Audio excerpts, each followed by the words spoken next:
También queremos conocer otra percepción a nivel internacional. En Nueva York nos acompaña Javier Elague. Quiero preguntarle específicamente a usted sobre la opinión que le merece el silencio que han guardado los mandatarios de América Latina. Es evidente, y lo vamos a hablar con Claudia más adelante, el gran apoyo que el canal NTN24, el gran apoyo que hemos recibido como periodistas por parte de diferentes fundaciones que respetan los derechos humanos, como por diferentes medios de comunicación mundial, pero ha habido un silencio total de los demás mandatarios frente a esta situación. ¿Qué opinión le merece a usted esta coyuntura? Los mandatarios se quedan callados frente a estos atropellos que finalmente pues terminan legitimando la posición del régimen de Nicolás Maduro. Jefferson, gracias por la invitación primero. Saludos a Claudia y saludos al alcalde de Caracas también. Sin duda es preocupante, es vergonzosa la situación de los líderes latinoamericanos. Ahora, no es sorprendente. A mí lo que me sorprendería es que salgan los mismos líderes latinoamericanos que se han reunido hace un par de semanas apenas en La Habana, la sede de la última dictadura de la Guerra Fría en el hemisferio occidental, donde solo hay un periódico oficial, donde solo hay un canal de televisión oficial y sin decir una sola palabra en favor de la democracia y de crítica de la dictadura. Lo que estamos viendo ahora es una consecuencia de eso, es decir, es poco en relación a lo que se vive en Cuba.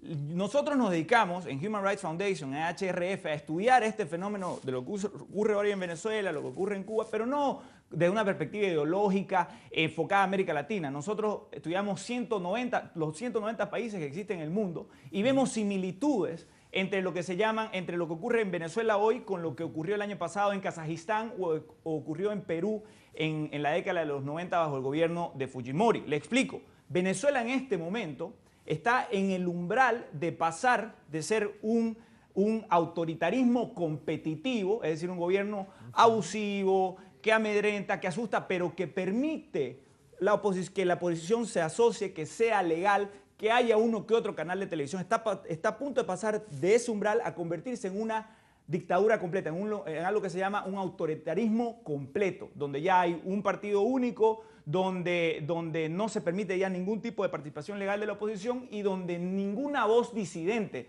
sea esta a través de un periódico, de un canal de televisión, pueda manifestarse. Es lo que ocurre, como le digo, ahora en Cuba, que es una dictadura completa, un autoritarismo completo, y lo que está haciendo Venezuela, como le dije, Kazajistán, que es un estado en el sureste asiático, Kazajistán, un ex miembro de la Unión Soviética, el año pasado por una revuelta similar a lo que está ocurriendo ahora en Venezuela de queja de la oposición, terminó cerrando todos los canales de televisión, cerrando todos los periódicos. Esto no es un fenómeno exclusivamente de América Latina o de Venezuela, ocurre en todo el mundo con los regímenes autoritarios.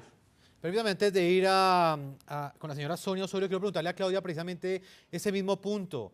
Hemos recibido durante el día de hoy diferentes pronunciamientos de organismos defensores de los derechos humanos, de periodistas, de organismos que defienden los derechos de los periodistas, pero se repite la misma situación, Claudia. Los mandatarios del continente guardan silencio, no solamente frente a la censura de NTN24, sino también frente, digamos, a la represión violenta de las protestas y pues frente a este tipo de persecuciones judiciales que denuncia la oposición en Venezuela, donde hay una orden de captura contra uno de los organizadores de la marcha más fuerte que ha tenido que enfrentar Nicolás Maduro. ¿Qué opinión le merece a usted esta situación, Claudia?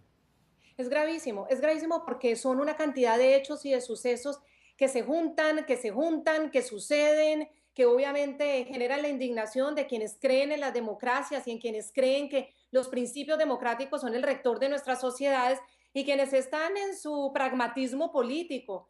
Es decir, estamos en las últimas semanas, es que no es un juego, como decía el alcalde Ledesma, es que hay más de 100 jóvenes detenidos. Hay un caso concreto que lo hemos conocido, que fueron los muchachos de Táchira detenidos y los trasladaron a otro estado, lejísimos el proceso, a Coro. Los familiares no pueden visitarlos, están aislados, no dejan hablar con ellos, los abogados no tienen contacto con ellos, es decir, en una situación que no es propia de ninguna democracia. Un detenido, un joven detenido por protestar porque el gobierno decide que tiene un video y decide que ese video son ellos, cuando ni siquiera se sabe quiénes son los que aparecen en ese video, cuando no hay una prueba técnica que dice qué persona es la que estaba en ese video, pues a la cárcel como si ya fueran unos criminales y unos condenados. Silencio de la comunidad internacional. Ayer 3 muertos, es que hubo 3 muertos. El gobierno de Venezuela tacha a los opositores de ser autores intelectuales de un crimen. ¿Basados en qué, por favor? La comunidad internacional calla. Hay órdenes de captura contra la oposición basados en una persecución judicial. La comunidad internacional callada. Bueno, ¿qué es lo que tiene que pasar para que los países que se ufanan de ser países democráticos realmente manifiesten algo? Ahora viene la censura en NTN 24, gravísimo también, cercenar el derecho a la información, pero están ocurriendo unas situaciones de violaciones a los derechos humanos aún más graves ante el silencio impactante de una comunidad internacional, que no sorprende, claro, es que deja de sorprender porque ya es reiterativo, por cosas menos graves en cuanto a violación de derechos humanos.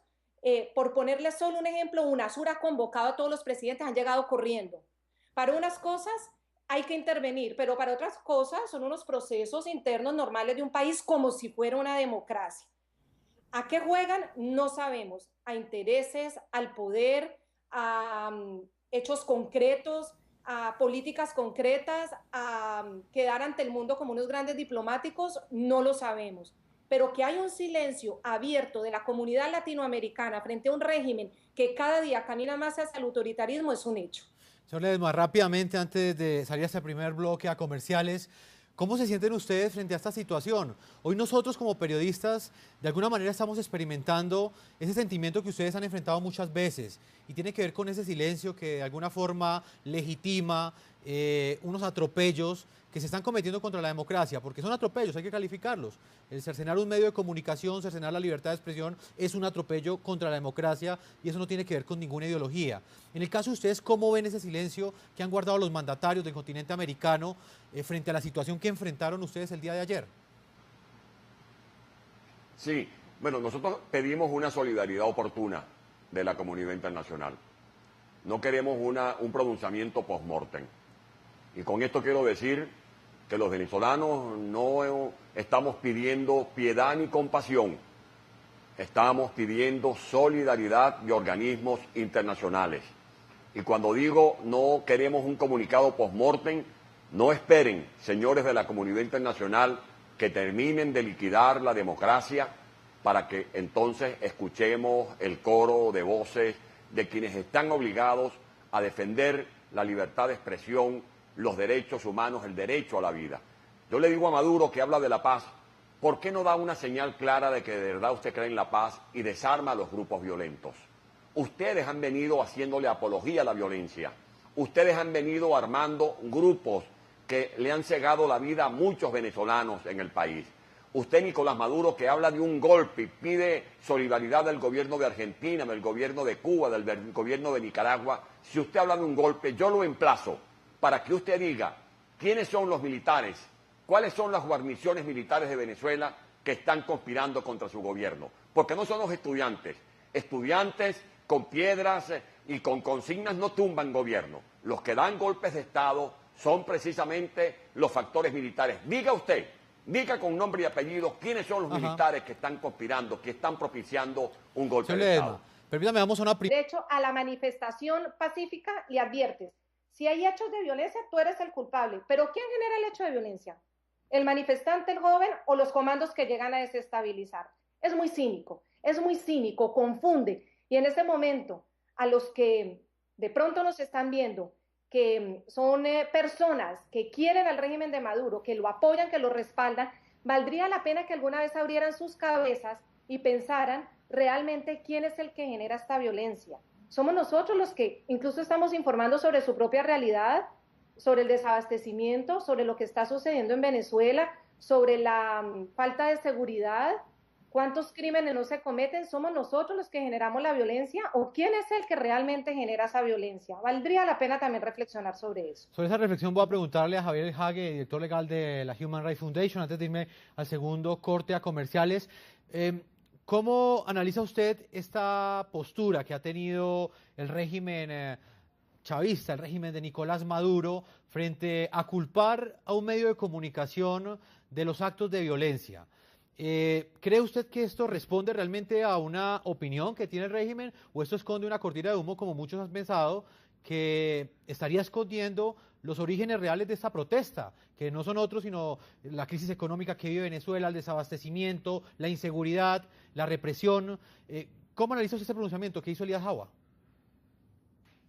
Mire, yo soy de la idea de que los temas económicos, como la escasez, ese tipo de temas son temas que se pueden discutir en un parlamento libre, con medios de prensa de uno u otro lado, con la sociedad civil que se asocia y discute, llegan a cambiar la política económica precisamente porque la discuten, se dan cuenta de sus errores y la direccionan. Esa es la virtud que tiene la democracia, donde se toma la crítica como algo constructivo, como algo que ayuda a que las leyes que salen sean en beneficio de la mayoría de la población. Entonces lo que me interesa es ese aspecto, lo que nos interesa como organización es ese aspecto de cómo deben funcionar las instituciones democráticas. Y lo que decía la directora de su canal es sintomático de este tipo de regímenes crecientemente antidemocráticos que se llegan a convertir en dictadura. Mire, en una democracia los opositores son esos, opositores, son adversarios políticos. Cuando esto va avanzando hacia la dictadura, en una democracia son adversarios políticos. En un autoritarismo competitivo comienzan a ganar epítetos descalificantes como escuálidos, que desde siempre le ha llamado el régimen de Hugo Chávez a la oposición, y ahora los llaman terroristas, los llaman nazis, fascistas, se les va desnaturalizando hasta ya llegar a una completa deshumanización como lo que ocurre en Cuba, donde el opositor ya no es ni nazi ni fascista, sino ya es un gusano. Esta es la diferencia. Al opositor se lo escucha, se lo respeta, se discute con él. Al nazi fascista se lo mete preso, como está diciendo el presidente Hugo Chávez en este momento, algo muy, muy, muy peligroso, poner esas etiquetas que desnaturalizan la realidad. Y por último, al gusano se lo aplasta. Al gusano no se lo deja salir ni siquiera con una flor a misa los domingos pidiendo la liberación de sus familiares, como ocurre con las damas de blanco.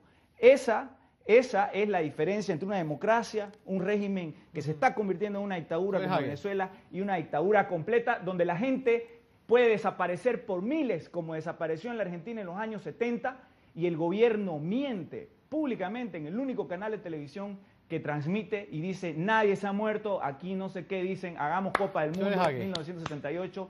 Y esa es lo peligroso de este aspecto. Permítame, leemos algunas de las opiniones que llegan hasta ahora de nuestros televidentes de la pregunta que estamos planteando.